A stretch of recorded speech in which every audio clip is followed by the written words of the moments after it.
Скажите, какие методы рекламы эффективны при продвижении канала?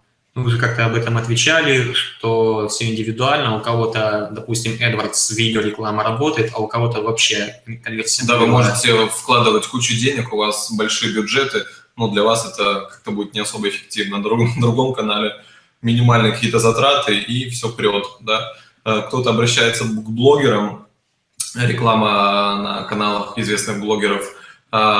Приходят подписчики, но это те подписчики, которые не будут смотреть ваши видео. Так, случайно подписались, и все. Маленькая такая подсказка, ну, я думаю, капитан очевидность будет, но все же. То есть, если вы бьюти-канал, не покупайте рекламу, например, там у Нефедова, да, это там это пример. Мега-миллионник, мега-известный чувак, но сами подумайте, кто сидит у него в подписчиках. То есть, нужны ли вам эти люди, кто там, ребята, в основном, наверное, парни 14-18 лет, а у вас бьюти-тематика, и у вас девочки, там, допустим, от 16 до 25. Как-то совпадает, пересекается эта аудитория или нет? То есть думайте всегда о том, кто в подписчиках у этого человека. Раз.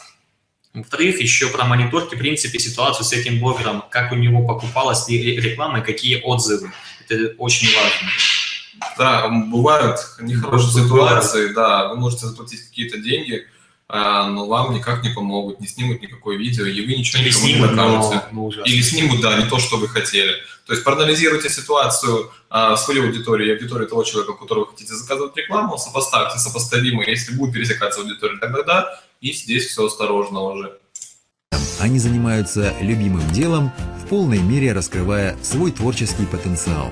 Скорее заполняйте заявку и становитесь частью Agency of Internet Rights. Для этого перейдите по ссылке под видео. Сделайте первый шаг навстречу мечте.